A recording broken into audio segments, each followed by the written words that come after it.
मधुमिता उन दिनों वीर रस की ओजपूर्ण कवित्री हुआ करती थी। लखीमपुर खीरी जिले की रहने वाली मधुमिता शुक्ला 16-17 साल में ही चर्चित हो गई थी। अपने तेज तर्रार अंदाज के लिए मशहूर मधुमिता देश के प्रधानमंत्री समेत कई बड़े नेताओं को कविता में अपने निशाने पर वो लिया करती थी। इसी प्रसिद्धि के चलते एक कवि सम्मेलन में मधुमिता जब कविता पढ़ रही थी तो वहाँ उसके सामने अमरमणि त्रिपाठी बैठे हुए थे। अमरमणि त्रिपाठी दबंग विधायक हुआ करते थे उस समय और बाद में वो मंत्री भी बने। इसी कविता पाठ के दौरान जब कविता पाठ समाप्त हुआ तो मधुमिता ने अमरमणि त्रिपाठी से मुलाकात की। दोनों अलग बैठे, बातचीत हुई, नंबर का आदान प्रदान हुआ और उसके बाद दोनों के बीच प्रेम हो गया। मधुमिता ने अपना दिल अमरमणि त्रिपाठी को दे दिया, यह जानते हुए कि अमरमणि त्रिपाठी पहले से शादीशुदा हैं। मधुमिता की मौत के बाद उनके कमरे से एक पत्र मिलता है जो उन्होंने 2000 में लिखा था। मधुमिता की मौत के बाद उनके कमरे से एक पत्र मिलता है जो मधुमिता ने लिखा था और मधुमिता उसमें लिखती हैं कि वो लंबे समय से मां बनने का सपना देख रही थी। वो हर बार अमरमणि मां बनने से उसके इनकार कर देता था। एक बार तो एबार्सन भी करा दिया, लेकिन इस बार जो बच्चा मधुमिता के गर्भ में पल रहा था उसे मधुमिता किसी भी हालत में एबार्सन को तैयार नहीं थी, उसे मारने को तैयार नहीं थी। इसको लेकर के कई बार दोनों में कहासुनी भी हुई, लेकिन मधुमिता अड़ी थी कि वह इस बच्चे को जन्म देगी, लेकिन अमरमणि त्रिपाठी इसको लेकर के तैयार नहीं थे। ये जानकारी अमरमणि के साथ साथ अमरमणि की जो पत्नी थी मधुमणि त्रिपाठी, उनको भी थी कि मधुमिता के पेट में एक बच्चा है और मधुमिता इधर अमरमणि पर शादी का दबाव बना रही है। नमस्कार, आदाब, आप देख रहे हैं DNM शो। आज की कहानी अमरमणि त्रिपाठी के प्रेम संबंध की है एक कवित्री के साथ जिसका नाम मधुमिता शुक्ला है। आप जानते हैं कि DNM शो में हम अपराध की कहानियों को आपको सुनाते हैं। आज की कहानी बेहद चर्चित कहानी है। बहुत कई बार हो सकता है आपने इस कहानी को सुना होगा, लेकिन बहुत सारे तथ्य पहली बार आपके सामने इस कहानी में मैं रखूंगा। राजधानी लखनऊ का एक इलाका है पेपर मिल कॉलोनी। तारीख थी 9 मई 2003। सुबह का समय था लगभग 9 बजे। पेपर मिल कॉलोनी के एक मकान के भीतर 2 लड़के बाइक से आते हैं, दरवाजे पर बेल बजाते हैं। दरवाज़ा एक लड़की खोलती है जिसकी उम्र लगभग 24 साल के आसपास होती है। वो लड़की इन दोनों को पहले से जानती है। दोनों लड़के घर में घुसते ही उस महिला के पैर छूकर आशीर्वाद लेते हैं। घर का नौकर भी उस कमरे में तब तक आ चुका था। दोनों के साथ वो महिला बातचीत करती है और नौकर की तरफ देखकर कहती है कि तुम चाय बनाकर लेकर आओ। नौकर देशराज किचन में चला जाता है। इसके कुछ ही देर बाद देशराज को गोली चलने की आवाज सुनाई देती है। गोली की आवाज सुनकर देशराज भागकर कमरे में पहुंचता है तो वहां जो नज़ारा देखता है वो बेहद चौंकाने वाला था। लड़की जो मधुमिता थी, उस घर की मालकिन थी, वो गिरी हुई थी, उसे गोली मारी जा चुकी थी, उसके शरीर से खून लगातार बह रहा था। देशराज जोर जोर से चिल्लाने लगता है। वो पड़ोसियों को बताता है कि मधुमिता की हत्या हो गई है और वह हत्या 2 लड़कों ने की है। इस की खबर तुरंत पुलिस को दी जाती है।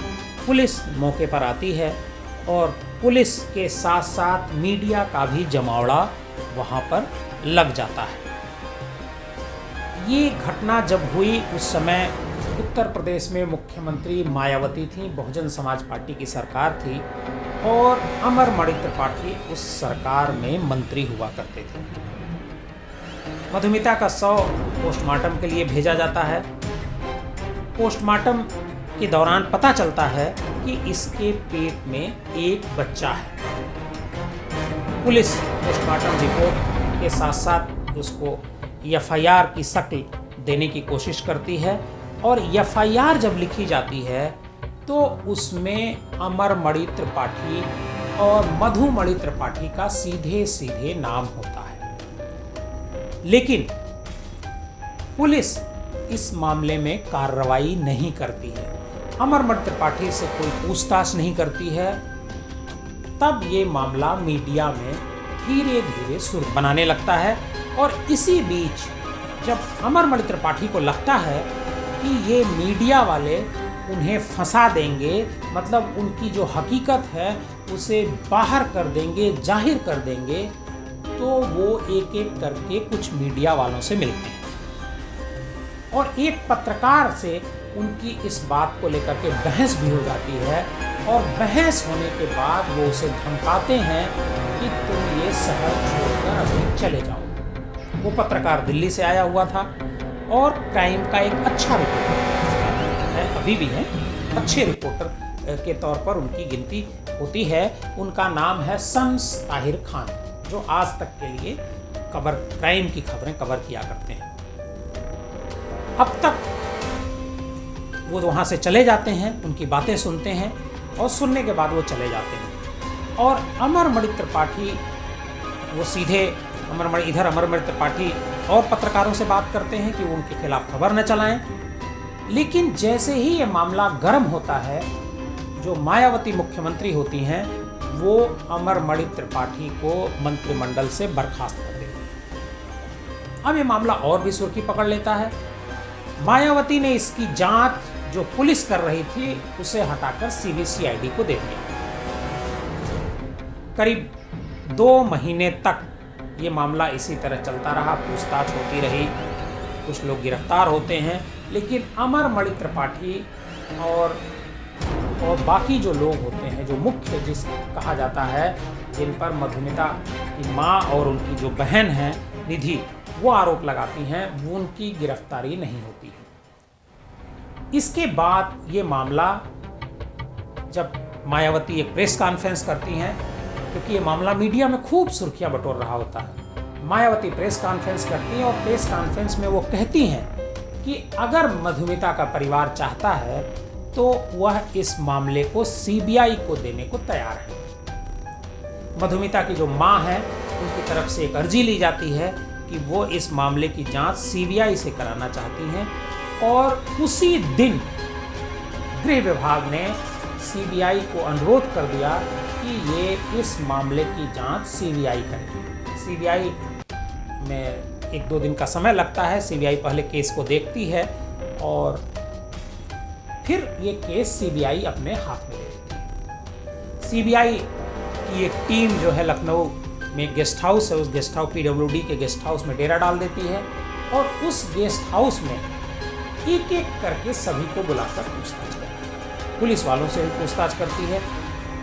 कहा जाता है कि कई पुलिस वाले अमरमणि त्रिपाठी को बचाने में लगे थे, कुछ पत्रकार भी लगे थे, नेता भी लगे थे, कई अधिकारी भी लगे थे, क्योंकि उनका रसूख था और उनकी दबंगई थी। लेकिन मीडिया में अमरमणि त्रिपाठी के खिलाफ खबरें चलनी बंद नहीं हुई। जब जब उनसे पूछताछ होती उसकी खबर मीडिया पर चला करती थी, घंटों घंटों तक उस पर बाकायदे बहस हुआ करती थी। सीबीआई कई बार अमरमणि त्रिपाठी को पूछताछ के लिए बुलाया और एक दिन अमरमणि त्रिपाठी को सीबीआई ने गिरफ्तार कर लिया।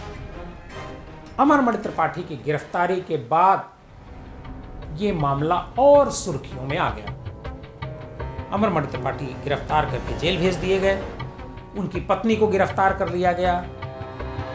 जो और इसमें 5 आरोपी थे, कुल 5 आरोपी थे, 3 और जो आरोपी थे, रोहित चतुर्वेदी और जो पांडे, इन सबको गिरफ्तार करके जेल भेज दिया। जब वो गिरफ्तार कर लिए गए, गिरफ्तारी के बाद ये मामला कोर्ट को जाता है और मधुमिता की जो बहन है निधि शुक्ला ने आरोप लगाया कि यहाँ लखनऊ में अगर ये ट्रायल होता है तो ये सही से ट्रायल नहीं हो पाएगा। बाद में ये मामला देहरादून ट्रांसफ़र कर दिया जाता है। सीबीआई ने वहाँ जो चार्जशीट फाइल की, उस चार्जशीट में सीबीआई ने स्पष्ट तौर पर लिखा कि इस घटना को अमरमणि त्रिपाठी और उनकी पत्नी की साजिश के तहत कारित किया गया। मतलब मधुमिता को अमरमणि त्रिपाठी ने खुद मरवाया, अपने रास्ते से हटाया। लेकिन एक दूसरी थ्योरी है जिसका जिक्र सीबीआई की चार्जशीट में भी है, लेकिन वो सबसे महत्वपूर्ण थ्योरी है जिसका मैं आपके सामने आज खुलासा कर रहा हूँ। वो थ्योरी ये है कि अमरमणि त्रिपाठी की जो पत्नी मधुमणि त्रिपाठी हैं, जो इस समय जेल में हैं उन्हीं के साथ, उनको भी आजीवन कारावास की सज़ा सुनाई गई है। मधुमणि त्रिपाठी को लगता था कि अगर मधुमिता जिस तरीके से दबाव बना रही है अमरमणि त्रिपाठी पर शादी के लिए, अगर वो शादी कर लेती है तो हमारी सौत बन करके वो सामने आएगी और इसके साथ साथ हमारी जो शादीशुदा जिंदगी है इस पर एक खतरा मंडराने लगेगा। क्योंकि मधुमणि त्रिपाठी से 2 बच्चे हैं, अमरमणि त्रिपाठी और उनकी एक बहन।